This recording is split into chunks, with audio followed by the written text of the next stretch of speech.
Une nuit a suffi pour transformer des signaux discrets en alerte nationale, bouleversant un ciel déjà chargé au-dessus du Burkina Faso. La courbe semblait plate, mais l'intensification soudaine a révélé des failles stratégiques, des délais critiques et des conséquences immédiates pour la défense et la décision. Que signifie ce basculement pour Ibrahim Traoré, pour ses équipes et pour vous lorsque quelques heures redéfinissent préparation, vigilance et responsabilité collective? Un test silencieux devient révélateur, et l'avenir se joue désormais dans la lecture minutieuse de détails avant qu'ils n'imposent leur propre tempo. Cette séquence promet une lecture rigoureuse des faits, sans amplification, pour éclairer ce qui s'est réellement joué. Vous comprendrez pourquoi ces signaux changent décision, priorité et marge d'erreur. L'enjeu dépasse un incident technique. Il touche la capacité d'un État à détecter tôt, décider vite et coordonner juste quand le temps se contracte. À partir des seules données disponibles, le récit montrera comment des micro-variations peuvent révéler des vulnérabilités systémiques, mais aussi ouvrir des leviers d'anticipation concrets. Ce cadre permet d'éviter deux pièges fréquents: minimiser l'alerte au nom de la routine ou surinterpréter des indices isolés. Et si la clé n'était ni la puissance ni la technologie, mais l'attention portée aux écarts infimes? En suivant le fil des comparaisons, des délais et des décisions successives, vous verrez comment une lecture disciplinée transforme l'incertitude en option actionnable. Le bénéfice est clair: distinguer le bruit du signal, comprendre les coûts du retard et mesurer ce que la vigilance collective peut réellement produire lorsque chaque minute compte. En moins de 6 minutes, une lecture différente des signaux a fait basculer l'analyse d'un simple incident vers une intrusion structurée. Ce délai, court mais décisif, a suffi pour passer d'une surveillance passive à une réponse coordonnée, révélant un changement profond dans la manière d'interpréter les données. Au départ, les relevés disponibles semblaient suivre un schéma banal, presque routinier. Les variations étaient faibles, dispersées et noyées dans un volume d'informations qui, prises isolément, ne justifiait aucune alerte immédiate. Pourtant, en comparant les rapports issus de zones éloignées, un motif discret a commencé à émerger. Ce n'était pas l'intensité brute qui comptait, mais la répétition et la cohérence des écarts observés. Des signaux similaires apparaissaient à des centaines de kilomètres de distance, avec des intervalles réguliers et des trajectoires comparables. C'est à ce moment précis que Ibrahim Traoré et ses équipes ont changé d'angle de lecture. Plutôt que de traiter chaque anomalie comme un cas indépendant, ils ont superposé les données et cherché des correspondances. Cette mise en relation a révélé une densification progressive des signaux autour de points sensibles du territoire. Ce qui ressemblait à du bruit s'est transformé en tendance puis en hypothèse stratégique crédible. Le contexte est essentiel pour comprendre ce basculement. Le système de surveillance burkinabé était conçu pour repérer des intrusions franches, pas des tests graduels. Les micro-variations passaient donc souvent sous les seuils d'alerte classiques. En ajustant la lecture, les équipes ont mis en lumière une logique différente, celle d'un acteur extérieur cherchant à mesurer les temps de réaction et les angles morts, sans provoquer de réponse frontale. Ce changement de perspective a redéfini la situation. Les données n'étaient pas ni plus seulement descriptives, elles devenaient prédictives. Chaque nouvel écart confirmait l'hypothèse d'un test méthodique et chaque minute gagnée renforçait la capacité d'anticipation. Le signal faible, une fois reconnu, cessait d'être anodin et devenait un avertissement exploitable. Sur le terrain, les premières conséquences de ce basculement analytique ont été concrètes et rapides. Les équipes locales, souvent cantonnées à un rôle de collecte, sont devenues des acteurs centraux de l'interprétation. Leur proximité avec les zones sensibles leur a permis de contextualiser chaque variation, d'indiquer ce qui relevait de l'ordinaire et ce qui sortait du cadre habituel. Cette remontée qualitative a donné de la profondeur à des données jusque-là perçues comme abstraites. Un officier technique chargé d'agréger les rapports régionaux a décrit un changement net dans les échanges internes. Les messages n'étaient plus de simples transmissions de chiffres, mais des alertes argumentées, appuyées par des comparaisons temporelles et spatiales. Cette évolution a réduit les frictions hiérarchiques et accéléré la validation des signaux inhabituels. La décision ne reposait plus sur un point isolé, mais sur une convergence d'observations. Les premiers impacts se sont fait sentir dans l'organisation même du réseau de surveillance. Les seuils d'attention ont été temporairement ajustés, non pour déclencher des réponses excessives, mais pour capter plutôt les tendances émergentes. Les unités ont commencé à partager leurs relevés en quasi-temps réel, rompant avec une logique fragmentée. Cette coordination a amélioré la lisibilité globale de la situation. Ibrahim Traoré a soutenu cette dynamique en insistant sur la valeur des détails remontés du terrain. Sans modifier formellement les procédures, il a encouragé une lecture plus transversale des informations. Ce signal politique interne a légitimé l'initiative des équipes et renforcé leur réactivité. Le résultat immédiat a été clair. Ce qui était perçu comme un ensemble d'incidents mineurs est devenu un indicateur d'enjeu national. Concrètement, reconnaître tôt les signaux faibles change la vitesse, la qualité et la cohérence de la réponse. Au début, tout ressemblait à une continuité ordinaire. Des relevés techniques transmis selon les canaux habituels, sans urgence déclarée, sans alarme formelle. Puis, presque imperceptiblement, la dynamique a changé. Ce qui était traité comme une suite d'observations isolées a commencé à être lu comme une séquence. Avant, chaque unité regardait son propre fragment.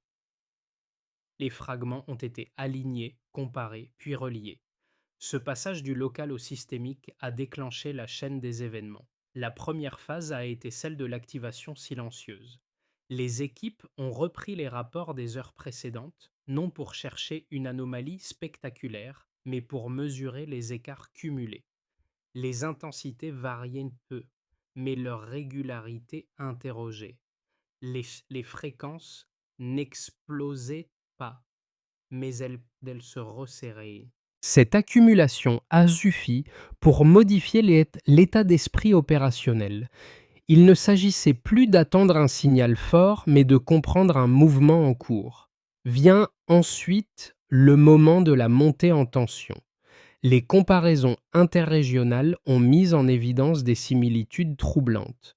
Des zones éloignées rapportaient des signaux de même nature, orientés vers des points stratégiques comparables. Les échanges se sont densifiés entre unités locales et centres d'analyse. Chaque nouveau rapport ne faisait pas que confirmer une hypothèse, il précisait la forme du phénomène. La vigilance est alors devenue l'active, orientée vers la détection de trajectoires plutôt que vers la simple présence. Le point culminant s'est produit lorsque la lecture collective a convergé. À ce stade, l'hésitation initiale a disparu. Les procédures ont été resserrées, les responsabilités clarifiées et une coordination directe a été mise en place. Ibrahim Traoré a joué un rôle déterminant dans cette phase, non par une intervention spectaculaire, mais par une validation rapide de l'analyse partagée. En reconnaissant la cohérence du schéma émergent, il a permis de dépasser les doutes résiduels et d'autoriser une réponse structurée. La phase suivante a été celle des répercussions immédiates. Les unités, désormais synchronisées, ont ajusté leur méthode de surveillance. Les angles morts identifiés ont été compensés par des redéploiements ciblés. Les échanges d'informations sont devenus continus, réduisant les délais de confirmation. Cette fluidité nouvelle a transformé un système fragmenté en un réseau plus lisible, capable de réagir sans surenchère. Enfin, les retombées ont dépassé le cadre strict de l'incident. Les équipes ont pris conscience que la valeur ne résidait pas uniquement dans la technologie ou la puissance des moyens, mais dans la capacité à lire correctement les enchaînements. Ce qui avait commencé par une variation marginale a révélé une vulnérabilité, puis une opportunité d'apprentissage collectif. La chronologie des faits montre un glissement progressif mais décisif de l'observation passive à l'action coordonnée, de l'incertitude à une forme de maîtrise. Cette ligne des événements laisse une leçon centrale. Ce ne sont pas les ruptures brutales qui ont dicté le tempo, mais l'attention portée aux transitions. Et dans ces transitions, chaque minute gagnée a compté. Au départ, la situation pouvait être décrite par une ligne de base simple, des signaux faibles, espacés et d'intensité limitée, considérés comme compatibles avec le fonctionnement normal du système. Cette baseline n'indiquait aucune urgence manifeste. Puis, progressivement, un écart mesurable est apparu. La transition n'a pas été brutale, mais suffisamment constante pour modifier l'interprétation. Ce passage d'un état stable à une dynamique évolutive constitue le cœur de la lecture quantitative. Le premier indicateur clé concerne l'intensité des signaux. Initialement, elle restait marginale, proche des seuils inférieurs habituellement observés. Cependant, au fil des heures, une augmentation progressive a été constatée. Cette hausse n'a pas été spectaculaire, mais régulière. Un changement modeste, répété plusieurs fois, a suffi pour franchir un seuil analytique. En clair, ce n'est pas l'amplitude isolée qui a alerté, mais la constance de la variation dans une même direction. Une intensité légèrement plus élevée, maintenue dans le temps, signale une intention plutôt qu'un accident. Le deuxième indicateur porte sur la fréquence des apparitions. Dans la phase initiale, les signaux étaient sporadiques, sans rythme identifiable. La baseline montrait des occurrences irrégulières, compatibles avec du bruit technique. Ensuite, l'intervalle entre les détections s'est resserré. Les apparitions sont devenues plus prévisibles, suivant des cycles comparables. Cette réduction progressive de l'intervalle est essentielle à comprendre. Elle traduit un passage d'événements isolés à une séquence organisée. Autrement dit, la répétition transforme l'anomalie en message. Le troisième indicateur concerne la direction et la convergence des trajectoires. Au départ, les signaux semblaient dispersés, sans orientation claire. La lecture comparative a montré qu'ils tendaient de plus en plus vers des zones sensibles similaires. Cette convergence n'était pas totale, mais suffisante pour suggérer une logique sous-jacente. Lorsque plusieurs trajectoires indépendantes pointent vers des espaces stratégiques comparables, la probabilité d'un phénomène aléatoire diminue fortement. La direction devient alors un indice au même titre que l'intensité ou la fréquence. Pris séparément, chacun de ces indicateurs aurait pu être relativisé. Une intensité légèrement accrue peut s'expliquer. Une fréquence un peu plus élevée peut être accidentelle. Une trajectoire approximative peut relever du hasard. Mais leur combinaison change radicalement l'analyse. C'est l'empilement des écarts et non leur valeur absolue qui crée le signal. Ibrahim Traoré et ses équipes ont précisément travaillé sur cette superposition, en refusant de privilégier un seul chiffre au détriment des autres. L'écart entre la baseline et la situation observée peut ainsi être résumé simplement. Avant, les variations existaient sans cohérence globale. Après, elles formaient un ensemble lisible. Chaque nouvel élément renforçait les précédents, réduisant l'incertitude. Cette logique cumulative est centrale dans l'interprétation quantitative. Elle montre que la donnée ne parle pas seule, mais qu'elle prend sens dans la comparaison et la durée. Ce basculement chiffré a eu un effet immédiat sur la prise de décision. Une fois les écarts reconnus comme structurés, le temps de réaction s'est contracté. La donnée est passée d'un rôle descriptif à un rôle opératoire. Ce n'est pas une explosion de chiffres qui a déclenché l'action, mais la clarté progressive d'un delta persistant. entre ce qui était attendu et ce qui se produisait réellement. Une première lecture critique affirme que les événements observés ne prouvent aucune montée en compétences structurelles. Selon cette position, la neutralisation rapide et la détection coordonnée relèveraient davantage des limites techniques des intrusions que de l'efficacité intrinsèque du dispositif burkinabé. Les signaux auraient été plus faciles à capter parce qu'ils étaient imparfaits, répétitifs et insuffisamment discrets. Dans cette optique, la réaction observée serait contingente, liée à la faiblesse de l'opérateur extérieur plutôt qu'à une amélioration durable du système de surveillance. Une seconde position, plus confiante, soutient l'inverse. Elle considère que la rapidité de lecture et la cohérence de la réponse démontrent une progression réelle des capacités analytiques. Le point central n'est pas la technologie utilisée, mais la méthode. La capacité à relier des données dispersées, à réduire les délais de validation et à coordonner plusieurs niveaux décisionnels serait, selon cette analyse, un indicateur fort de maturité opérationnelle. La réaction ne serait donc pas accidentelle mais reproductible dans des conditions comparables. Ces deux lectures se présentent chacune des arguments solides. La première rappelle utilement que toute réussite ponctuelle peut masquer des fragilités profondes. Elle met en garde contre une généralisation hâtive, surtout dans un contexte où les ressources restent limitées et où des menaces plus sophistiquées pourraient contourner les mêmes mécanismes. La seconde souligne que la défense moderne ne repose pas uniquement sur la puissance matérielle, mais sur la qualité de l'interprétation et de la coordination, deux dimensions clairement mobilisées ici. La synthèse la plus robuste consiste à reconnaître une zone intermédiaire. Les faits, les faits montrent une amélioration tangible dans la lecture des signaux faibles et dans la gestion du temps décisionnel. Ils ne garantissent pas pour autant une supériorité durable face à des intrusions plus complexes. La réussite observée repose sur une combinaison précise de facteurs: nature des signaux, vigilance accrue et alignement organisationnel temporaire.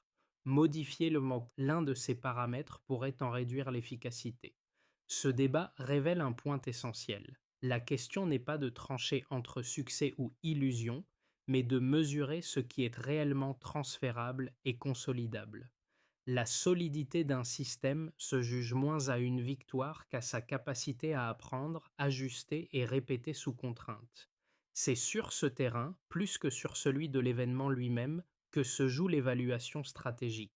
À ce moment-là, un tournant s'impose. Le basculement ne tient pas à un nouveau signal, mais à une nouvelle fonction donnée aux données existantes. À mi-parcours de la séquence, l'analyse cesse de chercher une preuve supplémentaire et commence à tester une hypothèse. Ce glissement est décisif. Les relevés ne servent plus à confirmer un doute, mais à anticiper un mouvement. La surveillance passe d'une logique réactive à une logique projective. Cette révélation médiane modifie l'équilibre. Les équipes comprennent que l'enjeu n'est pas d'atteindre une certitude absolue, mais de réduire l'incertitude suffisamment tôt pour agir. Les signaux faibles deviennent des indicateurs directionnels. Ils n'annoncent pas un événement précis, mais dessinent un champ de possibilités. C'est dans cet espace que la décision gagne en valeur. Ibrahim Traoré s'appuie sur cette lecture pour consolider un principe simple. Mieux vaut une réponse ajustée à tant qu'une réponse parfaite trop tard. Cette orientation n'exige pas de rupture technologique, mais une discipline collective dans la circulation et l'interprétation de l'information. Le centre de gravité se déplace vers la coordination et la vitesse cognitive. À partir de ce point, chaque nouvelle donnée est évaluée selon son impact potentiel, non selon son intensité isolée. La crise change de nature. Elle n'est plus une énigme à résoudre, mais un système à contenir et à orienter. Cette compréhension ouvre la voie aux conséquences concrètes qui suivent. Pour l'État, la première conséquence a été institutionnelle.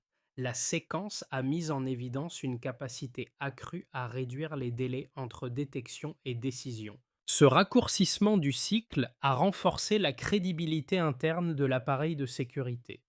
Les autorités centrales ont constaté qu'une lecture transversale des données permettait d'agir avant que la situation ne devienne publique ou politiquement coûteuse.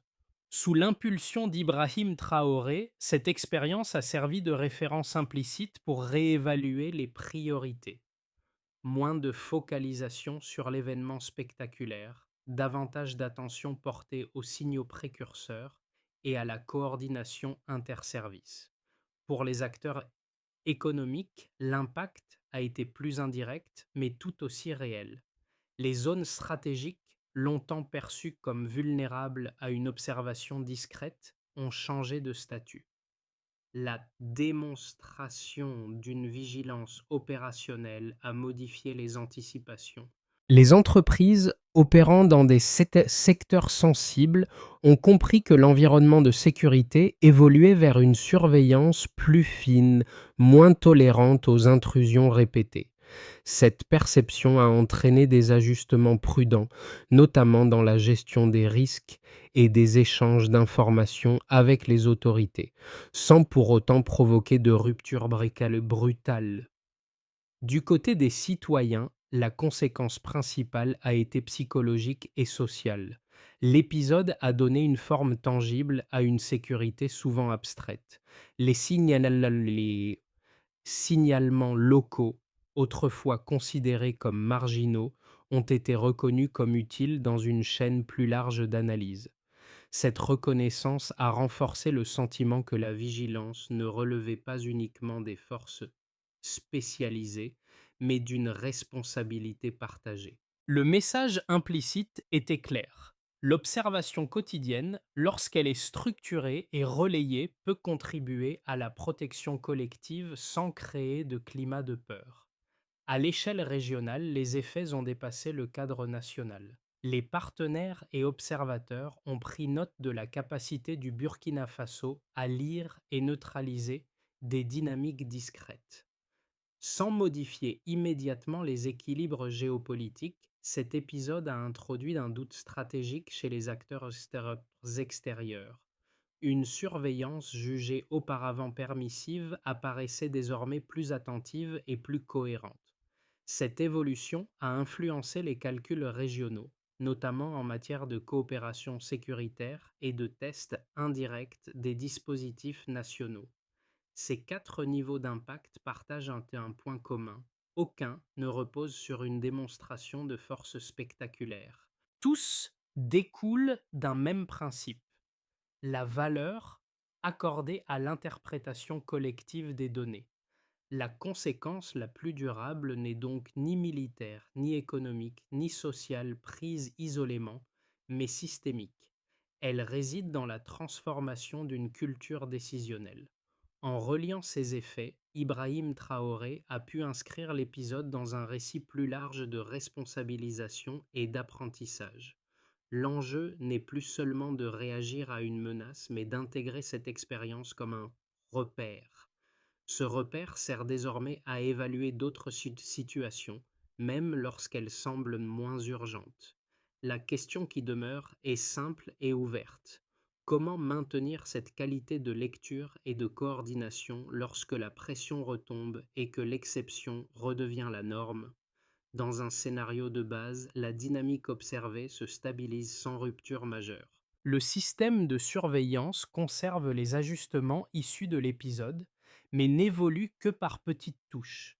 Les signaux faibles continuent d'être détectés plus tôt qu'auparavant, sans pour autant transformer radicalement l'architecture existante. Si cette trajectoire se maintient, alors la vigilance restera suffisante pour des intrusions comparables, mais exposées à des tactiques légèrement plus sophistiquées. La condition clé est la discipline organisationnelle. Sans elle, les acquis risquent de s'éroder avec le temps et le retour à la routine. Dans un scénario optimiste, l'expérience sert de catalyseur.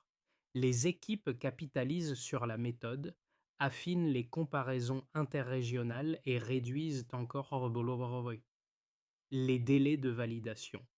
La lecture des données devient un réflexe partagé, intégré aux pratiques quotidiennes. Si cette consolidation se produit, alors la capacité d'anticipation progresse sans nécessité d'investissement lourd.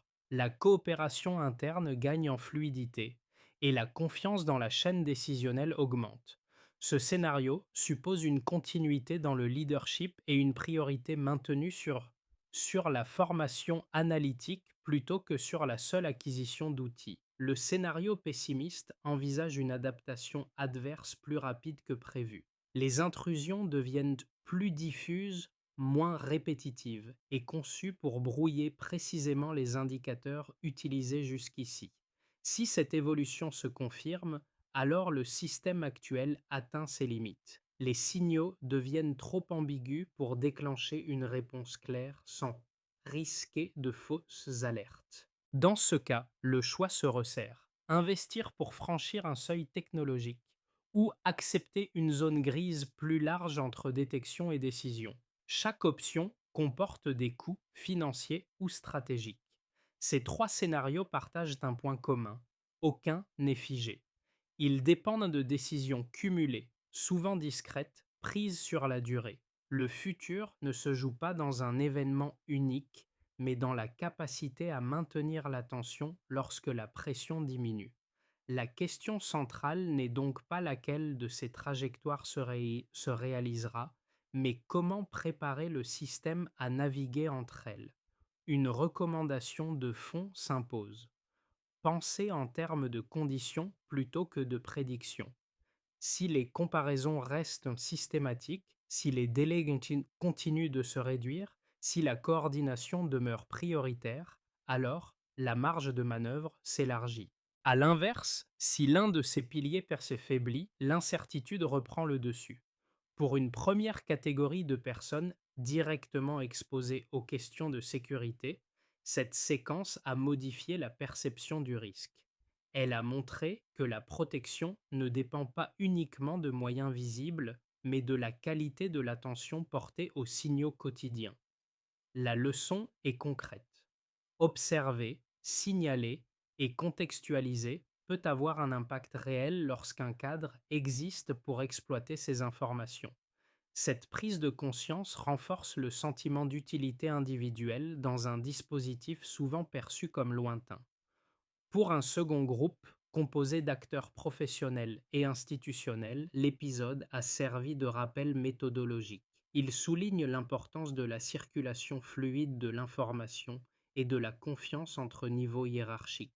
Lorsque les données ne restent pas bloquées à un échelon, elles gagnent en valeur. Cette logique dépasse le seul champ sécuritaire et peut s'appliquer à d'autres domaines où la réactivité et la coordination sont décisives. Un troisième public, plus large, y voit une démonstration de sobriété stratégique. L'absence de dramatisation excessive et la priorité donnée à l'analyse rigoureuse offrent un contre-modèle aux réponses impulsives. Cela invite à une attitude plus mesurée face aux alertes, sans indifférence ni panique. L'idée centrale est simple. La vigilance n'exige pas l'angoisse permanente, mais une attention structurée. Deux pistes concrètes émergent pour le spectateur. D'abord, reconnaître la valeur des détails dans son propre environnement, sans les surestimer. Ensuite, comprendre que les systèmes efficaces reposent autant sur les comportements que sur les outils. Cette double lecture permet de relier l'expérience collective à des pratiques individuelles sans extrapolation excessive. La première étape consiste à consolider la collecte des informations. Les unités locales doivent transmettre leurs relevés via un canal unique, accessible en continu, afin d'éviter les silos et les délais inutiles. Cette centralisation ne vise pas à alourdir le processus, mais à garantir que chaque signal, même faible, puisse être comparé immédiatement à d'autres observations. Une telle organisation réduit le risque de perdre du sens dans la dispersion des données. La deuxième étape porte sur la qualification rapide. Dès qu'un écart est détecté, une cellule restreinte doit pouvoir l'évaluer selon des critères communs: répétition, cohérence spatiale, évolution dans le temps. Cette grille simple permet de trancher rapidement entre un bruit technique et un phénomène à suivre. Elle limite les hésitations et protège contre les décisions fondées sur une impression isolée plutôt que sur un faisceau d'indices. Troisièmement, la formation continue devient d'un levier central. Les équipes doivent être entraînées à lire les tendances plutôt que les valeurs brutes. Cette compétence analytique, plus que l'outil lui-même, conditionne la qualité de la réponse. Elle peut être renforcée par des exercices réguliers de simulation, centrés sur des scénarios progressifs et non spectaculaires. La quatrième étape concerne la coordination décisionnelle. Les rôles doivent être clairement définis. Qui valide, qui alerte, qui déclenche l'action. Cette clarté réduit les frictions au moment critique. Ibrahim Traoré a insisté sur ce point en privilégiant des circuits courts, capables de fonctionner même sous pression. Enfin, un mécanisme d'évaluation doit boucler le cycle. Après chaque séquence, un retour structuré permet d'identifier ce qui a fonctionné et ce qui doit être ajusté. La solution n'est pas figée, elle évolue avec l'expérience accumulée. Cette feuille de route ne promet pas l'élimination du risque. Elle vise une chose plus réaliste et plus durable. Transformer l'incertitude en un espace gérable, où chaque acteur sait quoi faire, quand agir et sur quels critères s'appuyer. Le récit revient naturellement à ceux qui ont donné chair aux données. Les équipes de terrain, devenues interprètes autant que collecteurs, incarnent ce changement discret mais décisif. Le geste répété d'observer, de comparer, puis de transmettre a pris une valeur nouvelle. Ce n'est plus un acte routinier, mais une contribution consciente à une vigilance partagée. Le personnage guide évoqué plus tôt, cet officier technique reliant des rapports éloignés, symbolise cette bascule silencieuse. Dans cette dynamique, Ibrahim Traoré apparaît moins comme un centre unique que comme un point d'alignement. Son rôle a consisté à reconnaître la valeur de ces signaux, à leur donner une place légitime dans la décision et à protéger cette lecture contre la tentation du spectaculaire. Ce choix a renforcé un sentiment de cohérence interne où chacun comprend pourquoi son attention compte. Une phrase résume l'élan collectif. La précision partagée crée la force durable. Elle rappelle que la résilience ne naît pas d'un moment héroïque, mais d'une discipline maintenue quand l'urgence retombe. Les détails observés hier deviennent les repères de demain. Ce rappel émotionnel ne ferme pas l'histoire, il l'ouvre sur une continuité. Si l'attention demeure, si la méthode survit à l'exception, alors l'expérience acquise ne se dissipera pas. Elle restera comme un motif de confiance lucide ancré dans le réel, prêt à être réactivé lorsque de nouveaux signaux apparaîtront. Cette histoire ne se conclut pas par une certitude, mais par une invitation à réfléchir ensemble. Ce qui a été observé au Burkina Faso montre qu'une société peut renforcer sa sécurité sans céder à l'excès ni au spectaculaire. La vigilance décrite ici n'est ni héroïque ni abstraite. Elle est faite de gestes ordinaires, de comparaisons patientes et de décisions assumées au bon moment. C'est cette normalité organisée qui mérite l'attention. Pour le public, l'enjeu dépasse le cas étudié. Il s'agit de reconnaître comment les systèmes fonctionnent réellement lorsqu'ils sont soumis à une pression diffuse. La question n'est pas de savoir si une menace surviendra, mais comment chacun réagit face à des signaux ambigus. Observer sans dramatiser, signaler sans surinterpréter, décider sans attendre la certitude absolue, ces principes valent bien au-delà du contexte analysé. Dans cette perspective, l'expérience associée à Ibrahim Traoré invite à un dialogue plus large sur la responsabilité collective. Comment maintenir l'attention quand l'urgence disparaît? Comment transformer une leçon ponctuelle en pratique durable? Ces interrogations ne demandent pas des réponses immédiates, mais une participation réfléchie. La discussion reste ouverte. Elle commence avec une simple question, adressée à chacun. Que feriez-vous différemment demain en prêtant un peu plus attention aux détails qui vous entourent.